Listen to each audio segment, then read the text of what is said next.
Today's episode of GPE is brought to you by Spedicue Productions in association with Still Toking Productions and the Dorkening Podcast Network.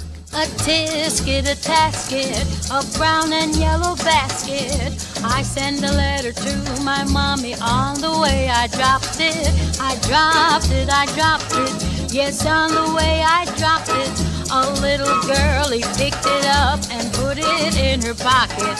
She was trucking on down the avenue with not a single thing to do. She went pecking all around when she spied it on the ground. This is Geoffrey Mark Plays Ella. I'm Geoffrey Mark. Ella, the first lady of song, the greatest singer in history, Miss Ella Fitzgerald. And every time you join us, we're going to be playing Ella's music on a theme.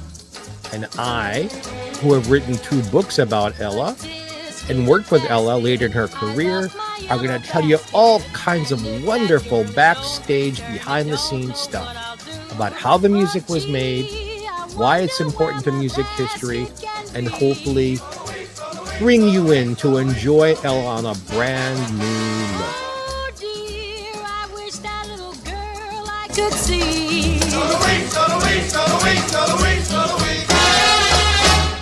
Oh, why was I so careless with that basket of mine? That itty bitty basket was a joy of mine. Basket, lost my yellow basket. Won't someone help me find my basket? Make me happy again. No. No,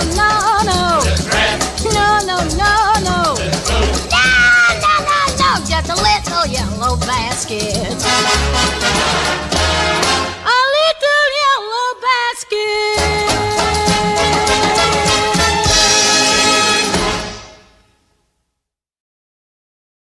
Hello, cats and kittens, and welcome to yet another edition of GPE. Geoffrey Mark Plays Ella. Hey, I'm excited about this show because we're going to take a look at a concert that fits right in the middle of transition in Ella's musical life. We are coming out of the earlier part of her career, the Decca years, the first 20, the Verve years, the next 10. Decca and Verve are her record labels. And now we're in an in-between period here. Ella is still singing magnificently, just a little twinge of change in her voice. What is changing are her musicians and the kinds of songs she's singing. Some are still what we've heard before, and some are new sounds, what you would call the now sounds of today, trying to get young people to really enjoy her. So we're going to take a look at Ella in concert in Montreux, Switzerland in 1969. Montreux was indeed a stopping point for Ella for many years. In fact, there are 3 more recorded and released concerts of Ella at Montreux all through the 1970s. This one from 1969 was held back. It was not released contemporarily because there wasn't a record label upon which to release it. Ella was recording for Reprise Records at this moment, but they did not want a live album from her. So Norman Granz, her manager, recorded this, hoping that someday he could release it. And many moons later, this got released. In fact, after both Ella and Norman had passed away. So we've got what was then the Tommy Flanagan Trio, but with different players than we've heard from before. Ed Thigpen is on drums, very handsome man. Frank De La Rosa was her bass player. Ella had a mixed race trio, which was back then a big deal. Hopefully today it's not at all. These are the guys backing her up. She's also performing in the 3/4. What does that mean, Geoffrey Mark? Well, there's a stage and an audience. That's a regular stage or a nightclub stage. Or there's in the round where you're completely surrounded by people. Here she is surrounded on 3 sides completely. It's almost like being in the round. This was recorded for television, this concert, as well as belatedly released on CD. Let's get into it. The first song is one of my favorites that she did. We're going to be doing a little ways out, or perhaps it was a little ways before, depending on how you are watching our shows. Opening song. This was one of her go-to opening songs. Blue Levy was the arranger for this because he was her musical director when she first started singing it. I love what she does with it. I love the song. Let's take a listen. Give Me the Simple Life. Ben, let's go.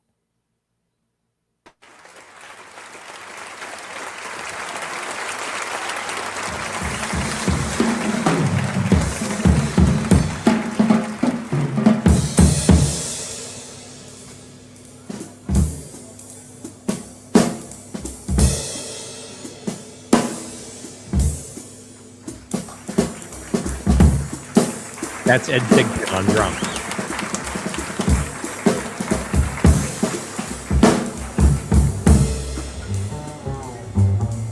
There's Frank Belarus on bass.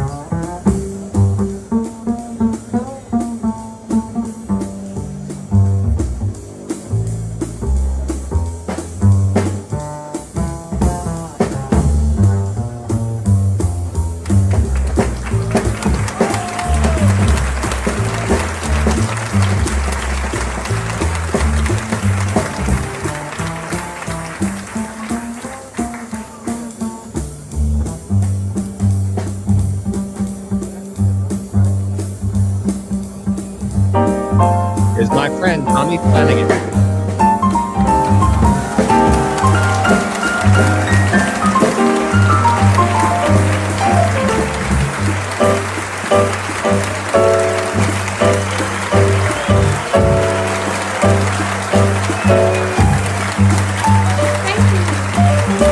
Here's Ella.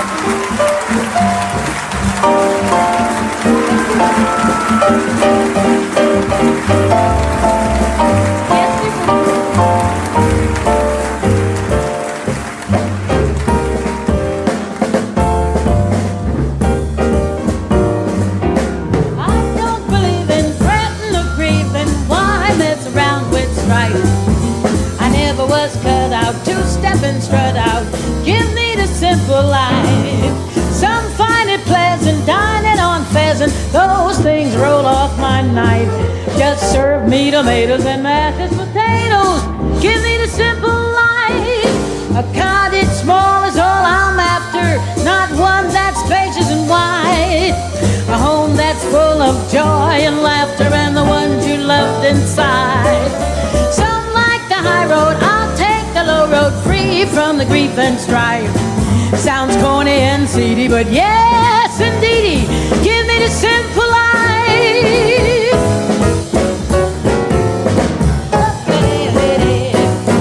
I never was cut out to step and strut out. Give me the simple life.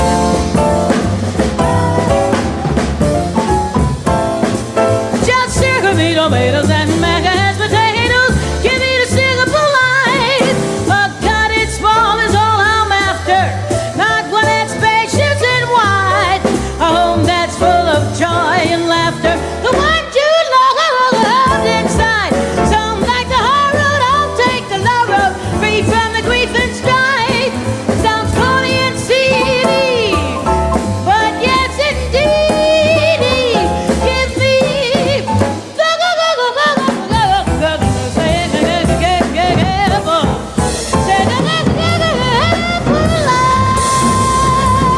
indeed, give me You see why it's a great opening song? Ella started singing this in the very early 1960s, and she sang it for the rest of her career. Same arrangement, but what she did with it vocally was always different. We'll talk about that a little bit more when we have one show just about opening songs. But there were certain songs Ella leaned on. She knew whether she felt well or not, whether it was raining out or not, whether the acoustics were good, or what her energy level was like. She could win with these songs. That's why she opened with them. And Give Me the Simple Life sure was a winner. Around this time, in the late 1960s, Ella was including in her concerts this next song. It was a Jerome Kern song written for a Fred Astaire Ginger Rogers movie. She had recorded it on one of her albums with Nelson Riddle in the early 60s. And for whatever reason, she decided now was a good time to be singing it a lot. Ella changed it only a hair because she would end it a little bit differently. The original Nelson Riddle arrangement had her finishing it, I won't dance. Sometimes she would sing, I won't dance, and hold this load out. So it was always a little bit different. I have to assume she chose this because she just really enjoyed singing it. So let's enjoy listening to Ella Fitzgerald singing, I Won't Dance. Go ahead.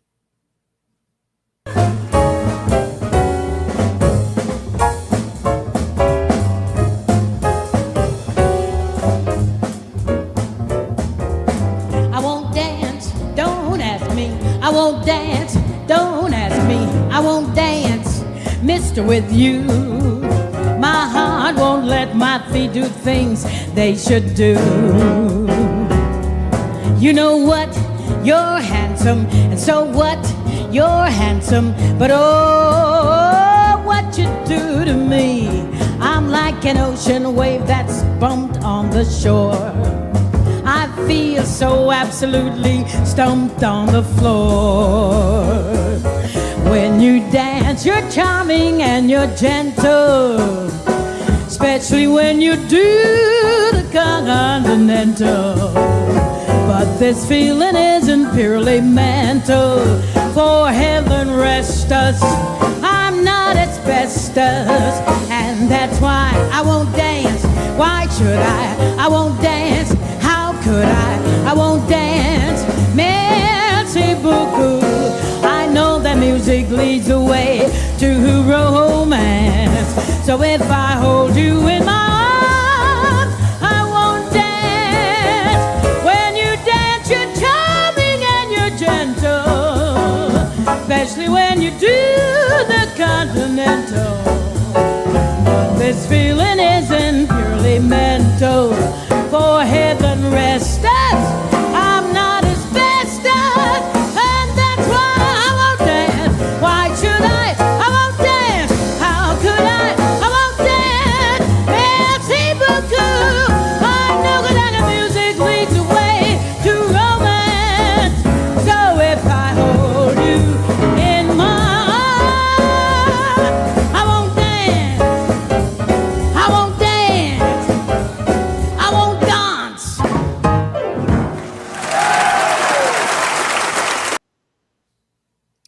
It tickles me. I don't know why it does. It just tickles me. There are some songs, maybe you guys feel the same way.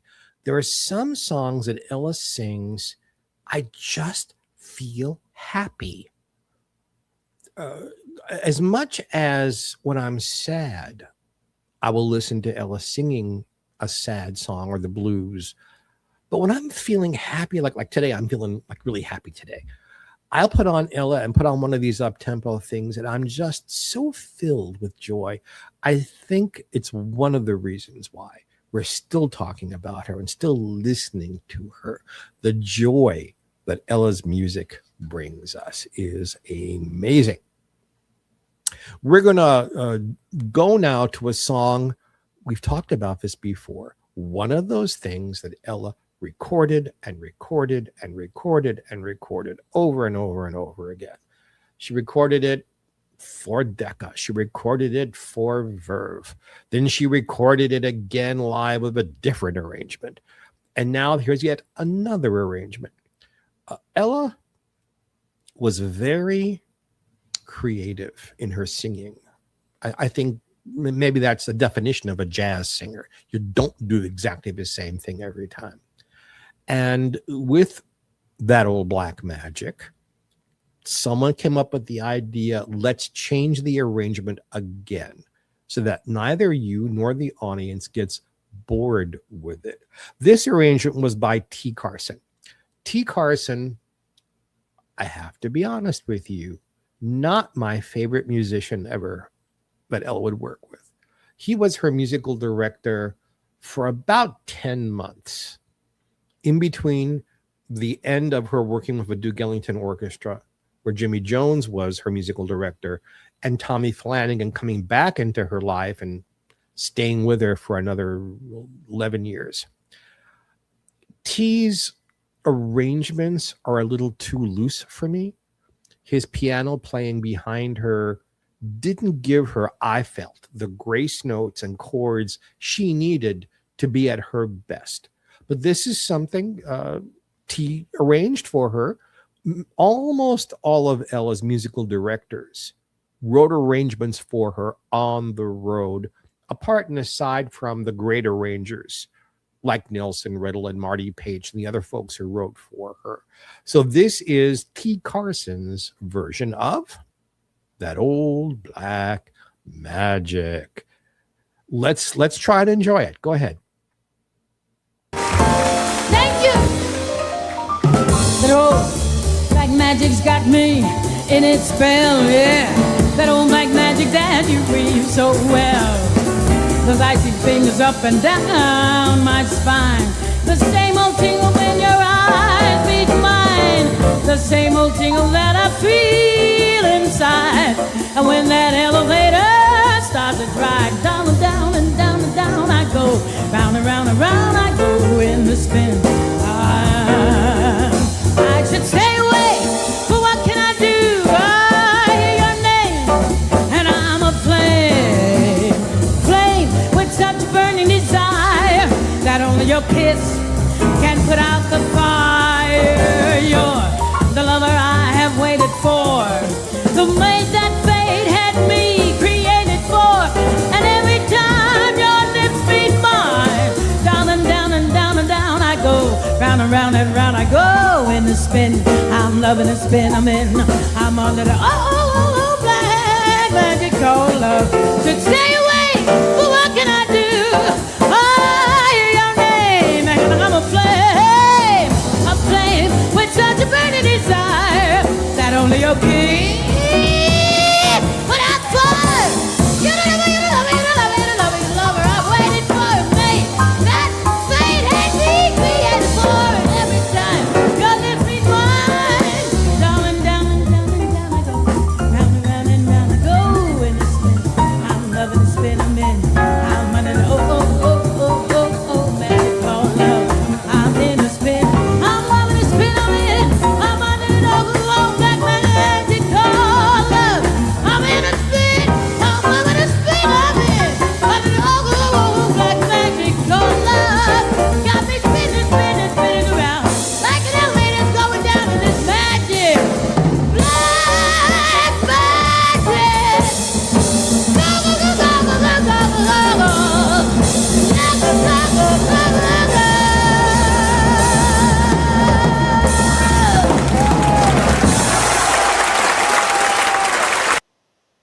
One of the hallmarks of Ella's live performing right at this moment in time, maybe you noticed it. She's singing faster. Her tempi are faster. Her vocalizing. For someone who was always kind of this little girl sound, all of a sudden she was like screaming. Part of it was Ella loved Aretha Franklin. And literally, Aretha influenced how Ella was singing some of her music. Ella, if you remember, this is 1969. The people, the young people, Janis Joplin, folks like that, that kind of screaming rock sound, Ella wanted to have young people listen to her. She wanted not just that they would buy her records, but that she wanted them to really enjoy her. And since she had started as a teenager appealing to young people, she was in her day the young pop sound. As she got older, as the 30s turned to the 40s and the 50s and 60s and 70s, she tried to bring into her concert work some of the music she thought young people really enjoyed. And she also began to change some of her songs that she had been doing for a long time to reflect it. And then I can tell you by the early mid 70s, all of that was gone. She was no longer trying to pander. She was leaning more and more on things she'd already recorded. The screaming was still there, but it wasn't screaming. It was belting. There's a difference. As Ella's voice changed as she got older, to hit certain notes and to keep her energy up, she had to start belting some of her songs out with a large voice, as opposed to the little girl voice we had gotten used to. That's why I find this period so fascinating, because you can listen and watch, because a lot of this stuff is available on video, watch a superstar performer changing how she approaches her music. I find that fascinating. I hope you do too. Our next song is out of the Duke Ellington songbook. Ella had just spent 3 years touring the world with Duke Ellington and his orchestra.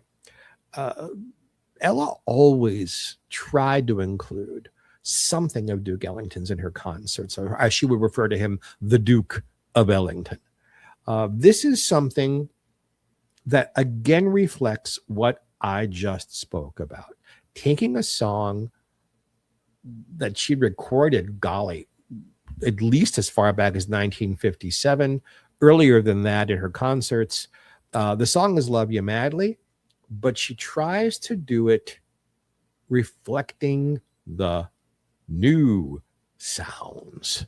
So let's hear what Tommy Flanagan came up with for her to do that. This is a Tommy Flanagan arrangement of the great Duke Ellington song, Love You Madly. Go. For the Duke Ellington fans.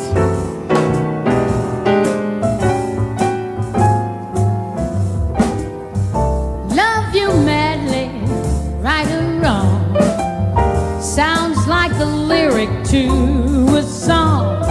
Since it's so, I thought you ought to know. I love you madly. Better fish are in the sea. Is not the theory for me, and that's for sure, just like I said before. I love you madly. If you could see the happy you and me I dream about so proudly, you know the breath of spring that makes me sing my love song so loudly. Good things come to those who wait, so just relax and wait for fate to hear the day. I'll hear you say to me, I love you madly. This is the way we think they might sing it nowadays with the modern sounds.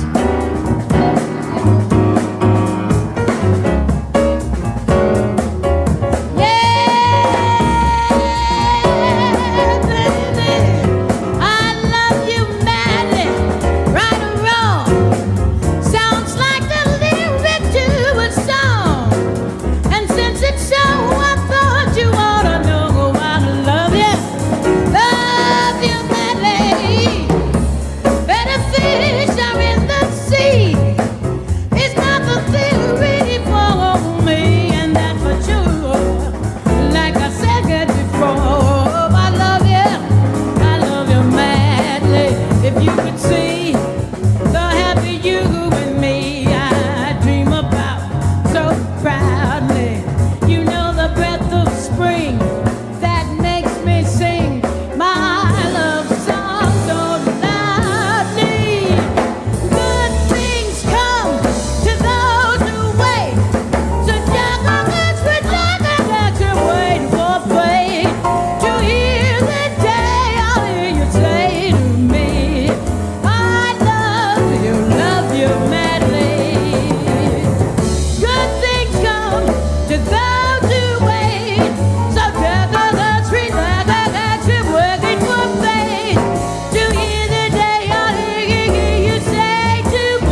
You know, Ella was right. Her singing that way did bring young people in. It worked. Unfortunately, the screaming, for someone who wasn't used to doing it, it ate away at her voice a little bit. One of the reasons she stopped screaming and started belting was because it was leaving her hoarse and making her vibrato wobble a little too much. But she tried, and for what she wanted, she succeeded. We have a gorgeous "Oh My Broken Heart" song for you. I don't know of very many people who recorded this song. It's a wonderful song.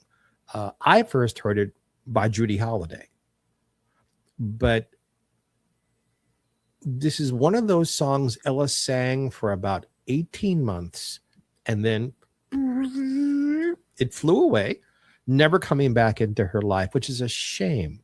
It's a great song. It's a wonderful Tommy Flanagan arrangement. I wish she'd kept it because it is just so haunting. The name of the song is "Trouble Is a Man."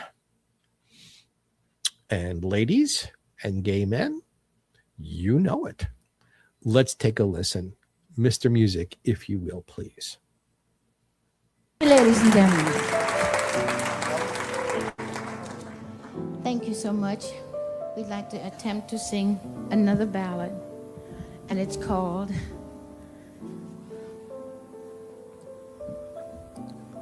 Well, you'll hear it. But it's about a man. And it seems that whenever I sing this, the women applaud first.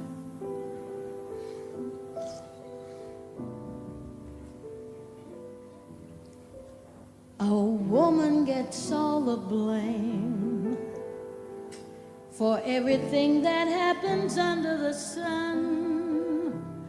But when it comes to being bad, a woman's not the only one.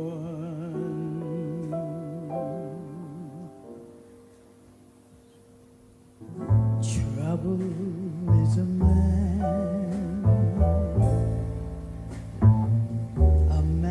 who loves me no more, no more. Trouble is a man I'll always adore. Nothing good to say about him. Still, I'd hate a day without him.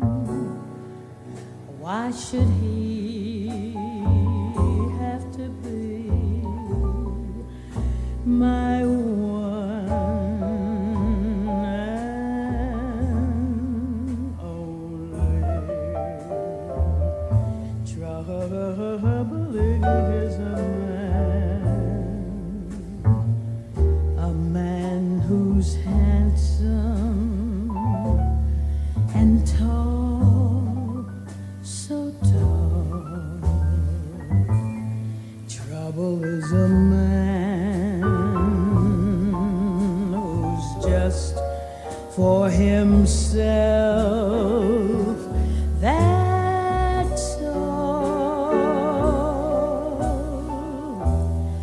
After all the things we planned, he didn't mean it. Now I understand, I should have seen it. Trouble is a man. Trouble is a man I love.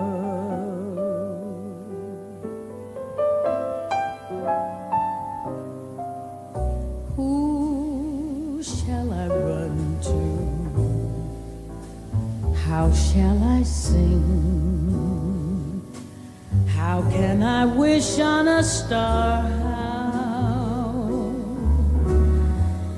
Knowing the way that you are. After all the things we planned, he didn't mean it. Now I understand. I should have seen it. Trouble is a man. Trouble is a man.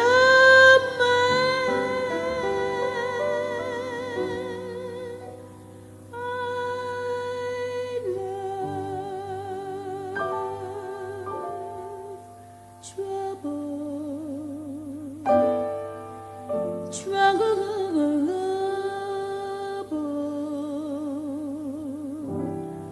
Trouble is a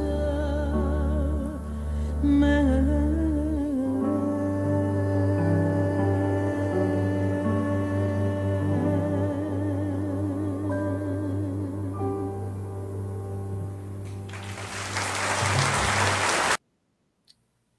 Notice Frank De La Rosa's use of the bow on the bass. You know, bass players, thunk, thunk, thunk, thunk, thunk. But clever ones, really talented ones, there's also a bow. You can bow. It's a cello, really. His use of it at the end of the song is just haunting. Just haunting. Ella's work when she sang songs like this, she had the capacity to plug into her own personal life, singing about men she knew. Her marriages did not work. It was hard for her. She was touring the world constantly, 2 shows a night, 6 days a week, like 40 weeks a year. Work. To have a relationship, to even meet somebody who wasn't there because she was, Ella Fitzgerald, who just wanted to get to know Ella and date her and be intimate with her. Very, very, very hard to find. I don't put myself down. We're talking about celebrity. Geoffrey Mark is here and Ella's way up here. But even in my own life, meeting people who don't want to be there just because I happen to be a little famous, it's hard to find. So much harder for her as a woman, as an African American woman, as a superstar. So when she sang these things, she knew what she was singing about. Another of the hallmarks around this time in Ella's career, it happened on and off, was her doing something that was in the moment very famous musically and went away, like a theme to a movie or a theme to a television series or some popular pop song that she was covering, like These Boots Are Made for Walking. They'd be in her act for a while, and then as soon as the public wasn't interested, Ella was no longer interested. This next one is the title from a very famous international movie hit. There was a French film called A Man and a Woman. It was made in 1966. And apart and aside from its being kind of racy for American audiences, at a time when films were just beginning to open up romantically and sexually, there was recorded for the theme an instrumental version. The music was composed by a man named Francis Lay, L-A-I. There were lyrics, both in English and in French, but it wasn't the version with the lyrics that caught on. It was an instrumental version. Now, there were other singers out there who did record the song with the lyrics. Ella, being Ella, knew it was the catchiness of the tune that people were really responding to. So when she did this song in concerts, she scattered through it. She gave you the instrumental because she knew that's what you really wanted to hear. So let's take a listen to this.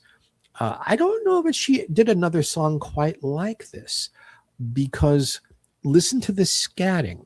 It is not her normal scatting. It is her vocally from her mouth, giving you the sounds of the instrumental hit. If that doesn't make sense, listen to the song. We'll talk about it on the other side. This is yet again a Tommy Flanagan arrangement. The song, A Man and a Woman, yada, da, da, da. Go ahead. Thank you.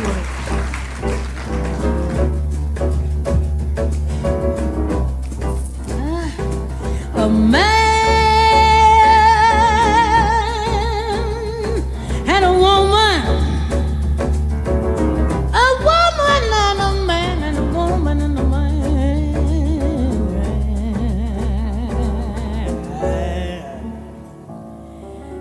Yeah.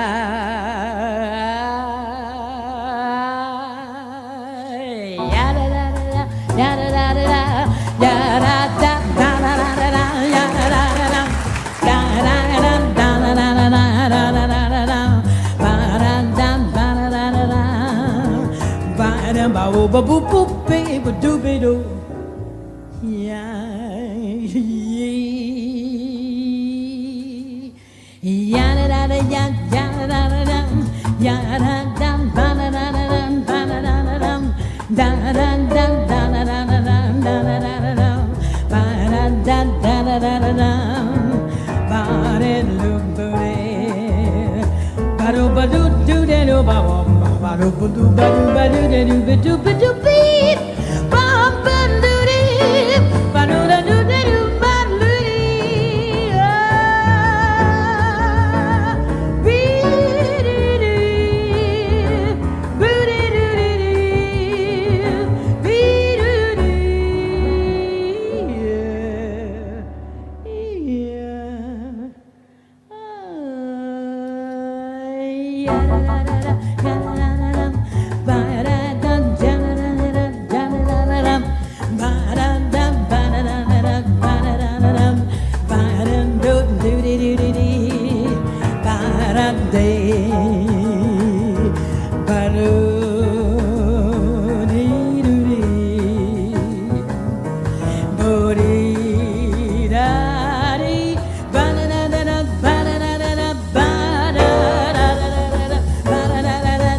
There literally was a time, this is the time. If you went to a wedding, if you went to a birthday party, if you went to a christening, if you went to an anniversary party, if you went anywhere where live music was being played, sooner or later, whether it was just a piano or a trio or an orchestra, you would hear this song. Kind of like, for those of you who are old enough to remember, the Alley Cat song, or those of you a little younger, the Macarena. For a while there, everywhere you go, you heard this. That's why Ella sang it. And you heard how the international audience responded to it immediately with applause. I guess I should also share, since we're talking about this concert being in Montreux, if you've never been to Switzerland, there is no Swiss language. The country of Switzerland, part of it is right near France, and fluent French is spoken with a regional accent. The other part of it is much closer to Germany, and German is spoken with a regional accent. Montreux, how I said the name should give you the clue that this is the French-speaking part of Switzerland, which is why all of these Montreux concerts through the years, you hear Ella sing "Merci beaucoup" for thank you, because this was the French part of the country. I don't often play for you things I don't really like all that much. I'm about to. There's nothing wrong with Ella's voice or what she does with it. I have a problem with the arrangement. This was another T. Carson thing. T, how should I put this? He liked to smoke marijuana a lot. And his arrangements would go on and on and on. Like the man couldn't come to a conclusion how to end the song because he was stoned when he was doing the arrangements. So they would go on and on and on, and Ella would go on and on and on with the arrangement. Ella liked this arrangement and sang it for the rest of her career.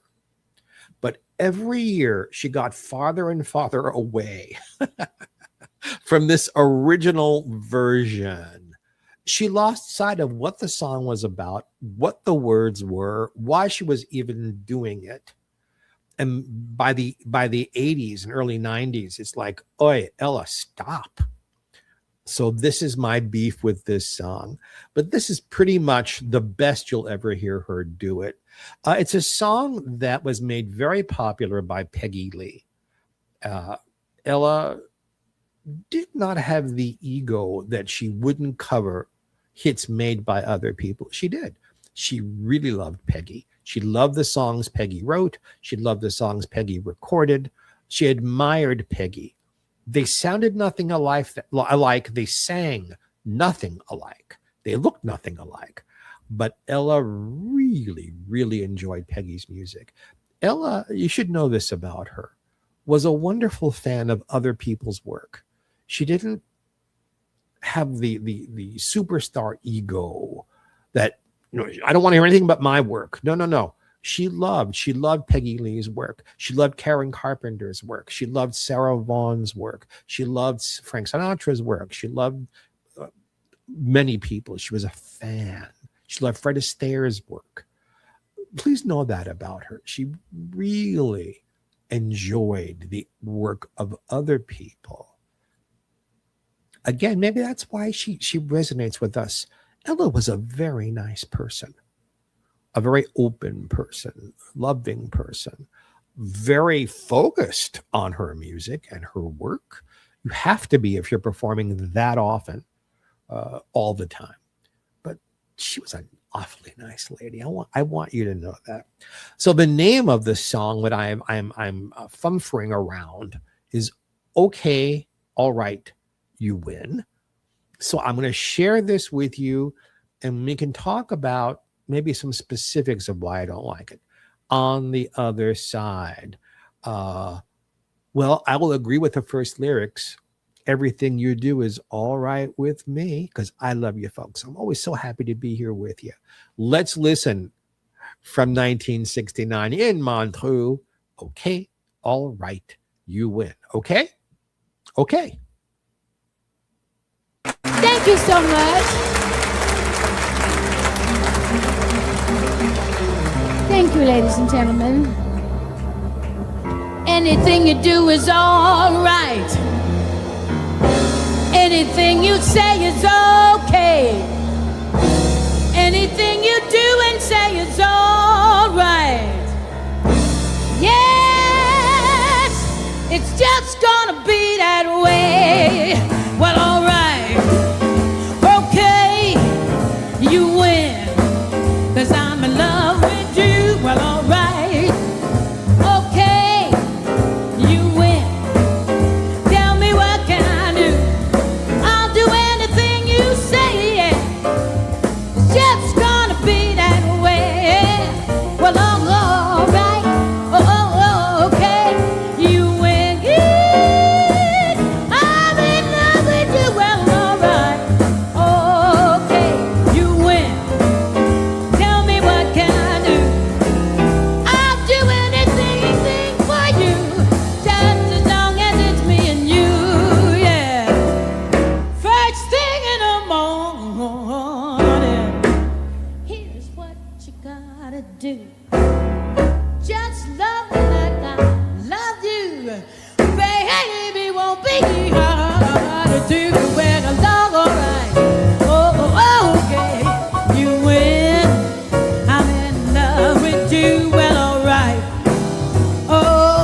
It's too long. It's got too many changes in it. There's too many parts where Ella's, even at this point, it's a brand new arrangement. She doesn't quite know what to sing, how to fill the time. And as the years went on, it got longer and less of the original lyrics were attached to the song. And I have to admit, I recommended that she stop doing it. And I had to explain this, which was very embarrassing. But she did stop doing it eventually. I don't think just because I said something, but because maybe she realized the arrangement just wasn't, it didn't go anywhere. It didn't have a good conclusion. And that happens. Look, Ella had a book, her book of arrangements that she sang live. There were over 400 songs for her to choose from. They couldn't all be 100% winners. Every once in a while, a bad arrangement, or it wasn't right for her voice, or just it was okay, but it wasn't up to Ella's standards. And that's how I feel about this one.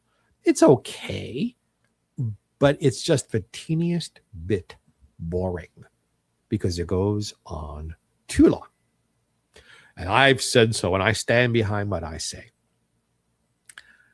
Ella did scat some more in this concert.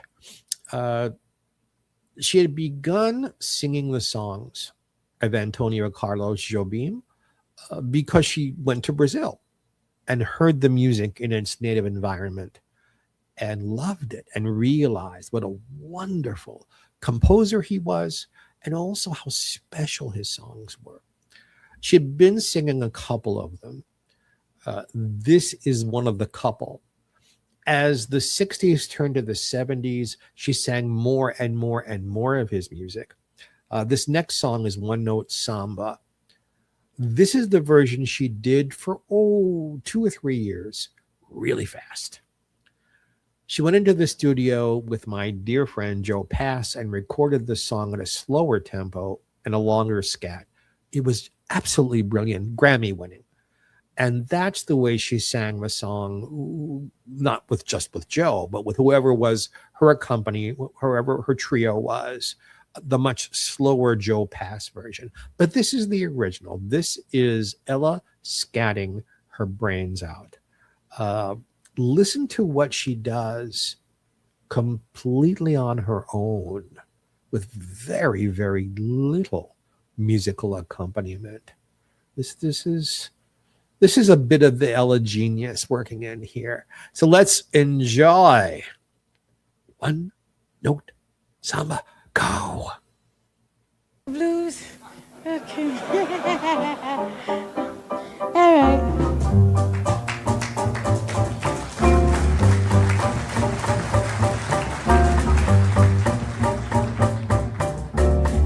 Boom boom bang getting getting dang dang dang dang dang ah shingling boom boom ding ding dong bang ding ah boom ding ding ding ding ding ding dong ding bing la you dump the baby didn't the bum dump the dip didn't bim ba shingling little bee you dump the dope didn't do little bum how little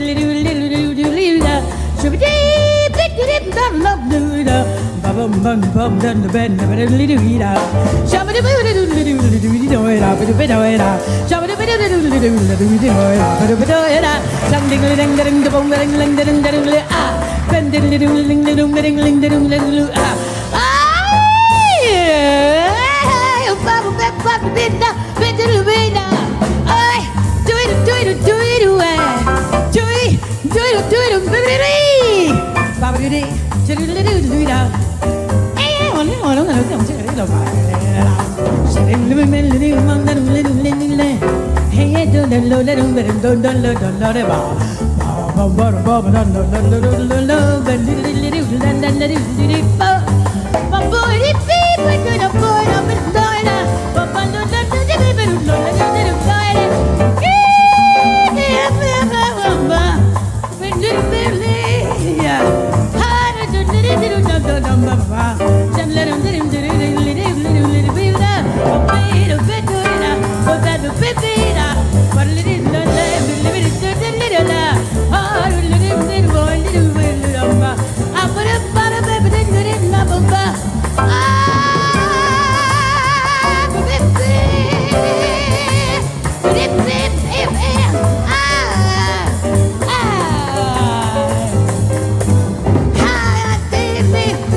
Oh boy, that's all you get.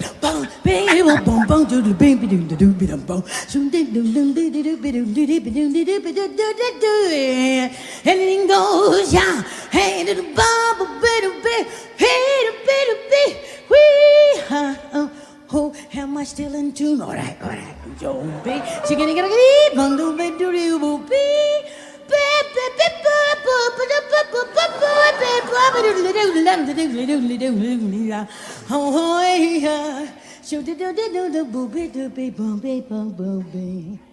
pretty baby, snap. Click, click, click, click, click, click, all night long. Click, click, click, click, click, click, beep, beep,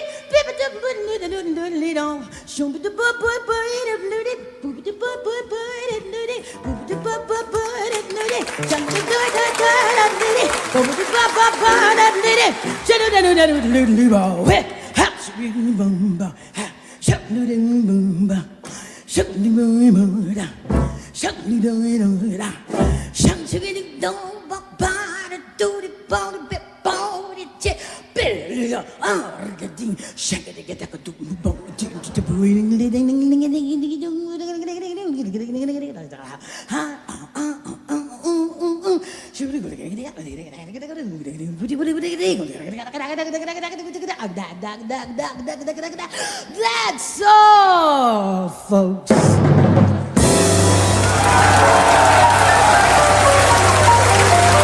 Thank you so much.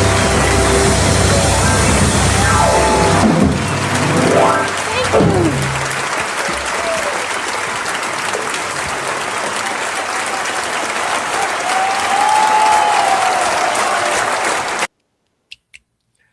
She's right. That's all, folks. That's our show this time. Oh, by the way, in that scat session, click, click, click, she was talking about cameras. Click, click, clicking, and snap, snap, snapping. She hated that. She hated people clicking while she was singing. She understood professional photographers needed to do it. But the fans, back when phones didn't have cameras in them, brought their cameras with little flash bulbs and click, click, click, and it bothered her. So she used it in that, because there is nobody but Ella Fitzgerald who could have accomplished that last song we listened to. One of a kind. That is that is all we have this time. Let's thank Randy West, my wonderful announcer. Let's thank a lot my wonderful producer, Benjamin Bartlett, who is also my dear, dear friend. Oh, Ben and I have another show together. Did you know that? Every Wednesday on these very same channels and platforms and places that you're watching or listening, Ben and I have a talk show, Still Toking With. where Ben and I talk with some of the most fascinating people in the world. And you're not going to want to miss it. That's live, 4 p.m. Pacific time, 7 p.m. Eastern time on Wednesdays. So please join us there. Please join us here next time.